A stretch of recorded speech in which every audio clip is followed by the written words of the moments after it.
It's a privilege for me here at GNCR to have with us Philip Rosenthal, who is from the Christian View Network down there in Cape Town. Now, Philip has been doing research and he's been quite involved in a number of issues that are very pertinent and important and seriously at risk for us as Christians. And one of that is something that is running out of time very shortly, and that's the BELA bill. So without much further ado, perhaps, Philip, you can launch us straight into the topic by telling us what is the BELA bill and why is it a danger to us? Okay, the BELA bill is the biggest change in education in our generation, which will completely change the way that education is done, both for homeschooling, for public schools, and it will also, to a certain extent, affect independent schools. And the government is having hearings, public hearings on this in each of the 9 provinces. And this coming weekend, starting Friday, the 12th through to Sunday, the 14th, is the consultation for KwaZulu-Natal. And so I think it's really important that parents in your province speak up, including yourself. And I think that a lot of people would say, okay, I'm so busy taking my children to school and fetching them from school, I don't have the time to get involved in politics. But this is really important.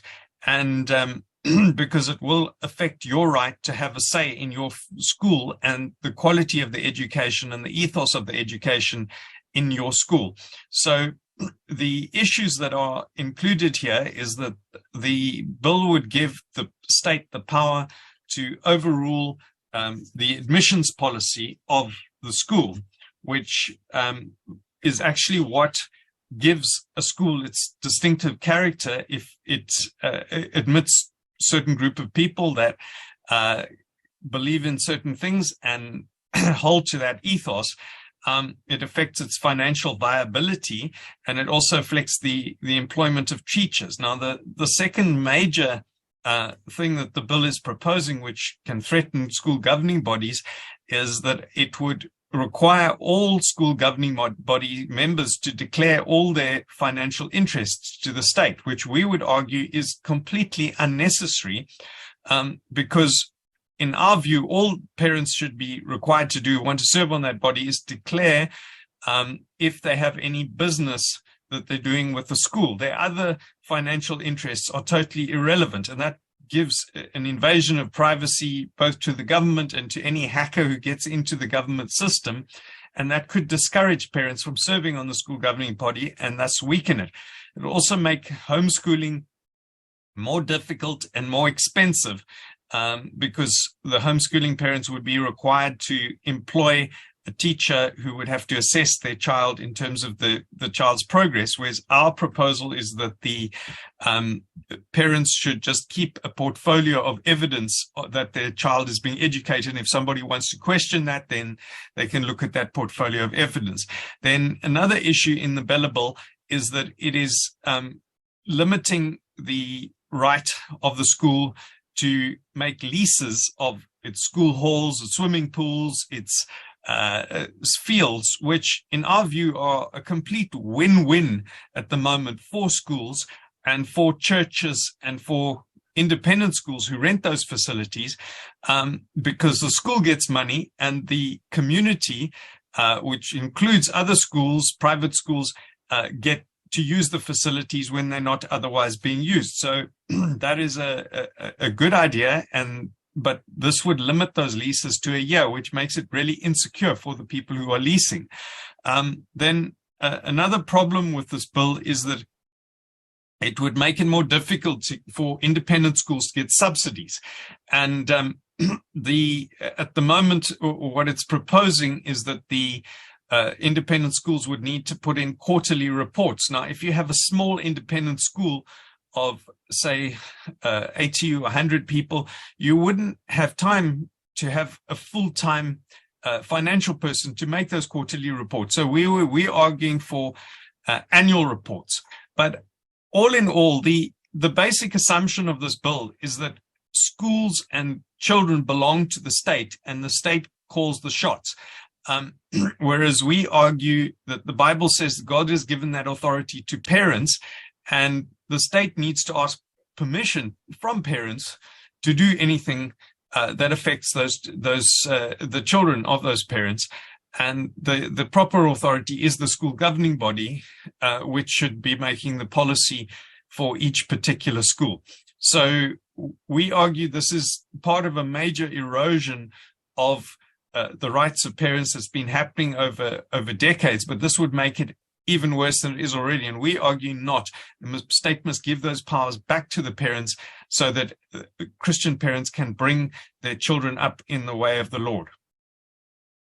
Philip, is there any particular reason why they are tinkering with this law? I mean, there's an old axiom that says if it ain't broke, don't fix it. Well, I would agree with you. And in fact, what we can see from the schools is that those schools which are controlled by strong governing bodies, which have strong parental involvement, those are the schools that are really doing well and which everybody would like to go to. Whereas the schools that are controlled by the state are in a mess. The grass isn't being mowed. The discipline is breaking down, and the educational quality is low. So we say we want more power to parents, more parents involved in the schools, not less. But I think that to answer your question as to why are they doing this, there's maybe a couple of reasons, but one is there's an ideological belief in some government officials that the state needs to fix all problems. And the second sort of actual thing that was said to me by an official in the Department of Education is, we need to copy the policy of China and have a 25-year plan for our country. And, I said to him, well, would you like to go and live in China? He says, no. So I said, well, then don't make South Africa like China. And but then further than that, the Premier of Gauteng, Mr. Lesufi, has had a fight with certain Afrikaans schools that he has been trying to make English. And personally, I don't have any interest in speaking Afrikaans, except to be nice to Afrikaans people. But I feel that the schools, the parents should be the ones who decide what language it's going to be, not the government. In the same way that it should be the parents who decide what religion is going to be in the school, what their policy is going to be. So the thing is now that there's been a fight with certain Afrikaans schools in Gauteng, and I'm told that this bill would give the power to the Premier of Gauteng to do what he wants to do. But my concern is that as soon as he does that, then that power can also be used to take away the religious ethos of schools, which is something which is very valuable to us. And so we say, no, we defend parents' rights. Yeah, this bill seems to be one of a number of bills that are introduced from time to time in order to curtail our freedoms. Now, we have enough time left to deal with the hate speech bill. You've also been involved in that. Maybe you can share a little bit of what exactly is the hate speech bill all about? Okay, well, I think it's very misleadingly named because it sounds like it's trying to stop hate speech. And if that was all it was trying to do, then I would support it. But the way that the bill is phrased, it is not only trying to stop hate speech, it is phrased in a very, very vague way, which can be then interpreted by the magistrate to mean whatever he wants it to mean. So, for example, it says that it prohibits any speech which causes social harm. Now, what is social harm? If the magistrate decides that your viewpoint is socially harmful, then he can send you to jail for that. Now, lots of people have different opinions and believe that other people's views are socially harmful, but so that means he can send anybody to jail for just about anything if he doesn't like it. And we've had, for example, a case where a judge found that flying the old South African flag was hate speech, and which, in my view, I don't have any interest in flying the old South African flag, but that is not hate speech. Hate speech should be if somebody is like inciting violence or inciting somebody to do terrible things to another group. This is just a political opinion. And if they can ban the flag, what about them banning our symbols that people don't like? Somebody else gets offended by the Israeli flag. People are offended by the cross. We don't want these vague things. So we've said to the government, here are 20 little things you can do to change the wording of this bill so that you won't be sending innocent people to jail. And they only accepted, one or two of those proposals. Thankfully, they took out what they called cultural harm. But this could really threaten anybody with a jail sentence. And what's kind of crazy is that if somebody breaks into your house and you say something nasty to them, you can go to jail for longer than them, because the penalty for what they call hate speech is more than the penalty for housebreaking, which is 8 years, which to me, again, is completely ridiculous. When it needs to be proportional. So we've been heavily lobbying the Parliament in order to make this bill more reasonable. And what we can see in other countries, so for example, the Minister of Police in Finland, or the past Minister of Police, ended up with an 11-hour interrogation for posting a Bible verse on Instagram, which was offensive to the people in the LGBT activist groups, because it said that homosexuality is a sin.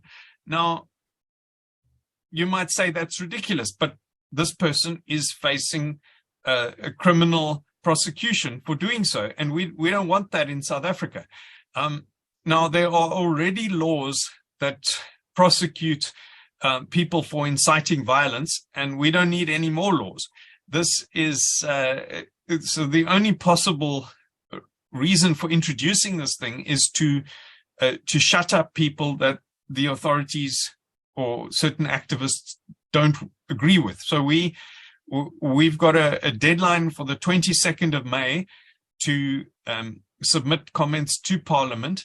And if you look on the Christian View Network Facebook page, you can see the details of where you can submit comment to, and you can also see the details of the public hearings for KwaZulu-Natal, which on the BELA bill, which is really important to get to between the 12th and the 14th of May. So both of these bills are threatening us at the moment. Both of them are important and urgent. But really, your opportunity for speaking up at the provincial hearings is Friday, the 12th of May in Mashabini Hall in Jozini, and on Saturday, the 13th of May, it's going to be in Pietermaritzburg, and then in Pinetown on Sunday, the 14th of May. This is on the BELA bill. On the hate speech bill, that's going to be something which you can email into to Parliament, and that email address will be on Facebook/Christian View Network. So please speak up on both of these bills. It's important to our free speech, and it's important to your children's education. So what you are saying is that if folks wanted to contribute and have their say in this, they've got to, with the BELA bill, they've got to physically appear at those centres. Yeah, and I'll put the detailed times on the Facebook page so that you can check that. Just give that Facebook page again so that we're sure that the folks have it. Christian View Network. If you just search on Facebook for Christian View Network, Facebook Christian View Network, yes. Now, listening to you, it sounds pretty sinister. It's almost as if there are certain lobby groups with certain special interests that want to weaponize the law against certain other groups. That it's not intended for a broad protection of South Africa. It seems to be specialists' interests. I don't know what's your comment on that.